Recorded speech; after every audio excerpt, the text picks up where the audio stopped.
Ola tun tuma assembly session kan nei me ka pungu na chungchanga congress thlai polte an MLA nei chun thawang hawin tiang hian an chea an che dan hi en photi da chumin huwa comment kan siam bel don ya ole tun assembly session a kan chi min pungu lian chunga mi mal taka beina congress thlai ken ngoi loving ngoi lo na lan tira Hela hian assembly house ko ta lung oi na lan ti ran tuma police nan lo danga ignore ta ne di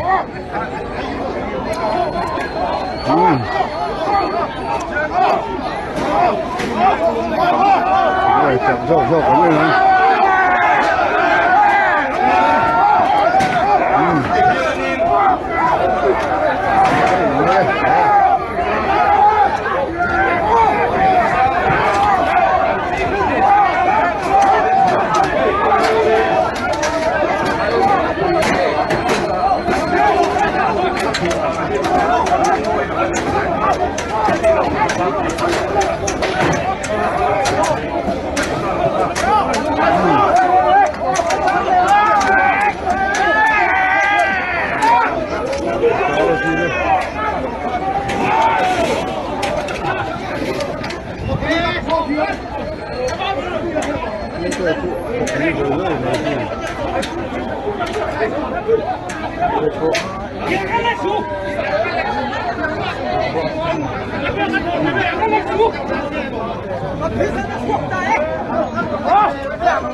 biết bao nhiêu chỗ anh chỉ sẽ thuộc cái rồi rất mà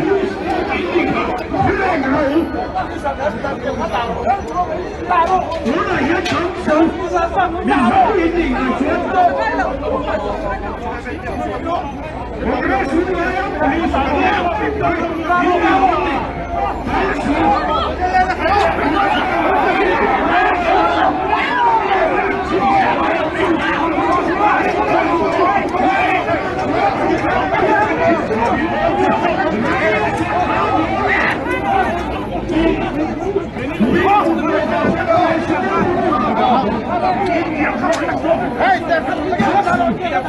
cho kênh Ghiền Mì Gõ để không bỏ lỡ những video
hấp dẫn.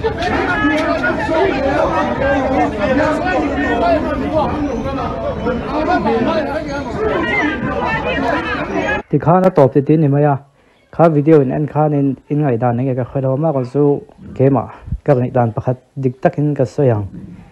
Congress Party hi an pui tling viau mo ka tia ma se Congress Party hi mi zo ka ma so ka nan siam jang tia va hlom em ti ge chu ka ngai tu na lo mani he tiang ang mani nau te tiang anga amo pru lang zo nga che khap dai thei lo foi tu an nei hi alung che thla ka tia comment han chia ga tu man support mang lawang Congress Party mi da sa chu nan support ang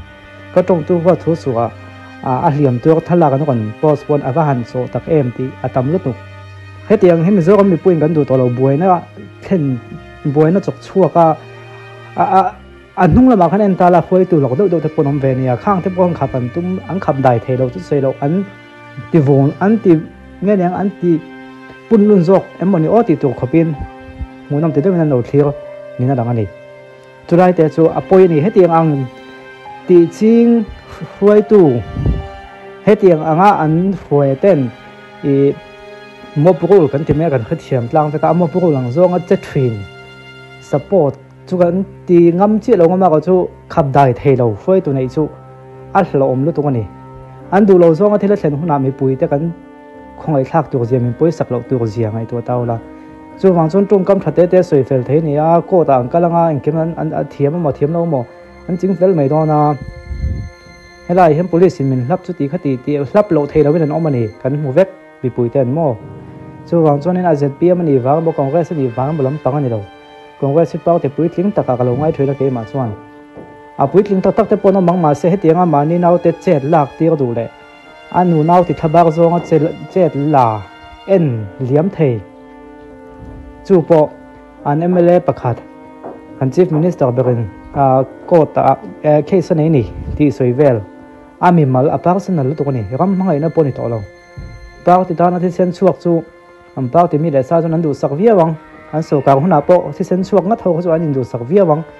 zo ram mangai na ni lo kha pau ti mangai na ni mani mi le sa in du sak na ni mani mi le sa thawang in hau tu chu ni te mai ma se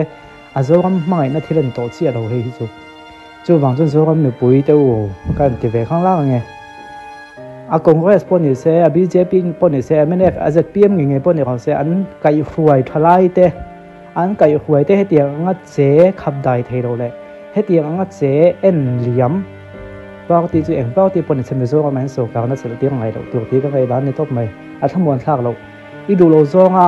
an du lo zong thili ti hunai chungan che dan tu chu tiang hin mai chu wang chonin chu ka ngai dan tik tak apoi poi tu he thil hi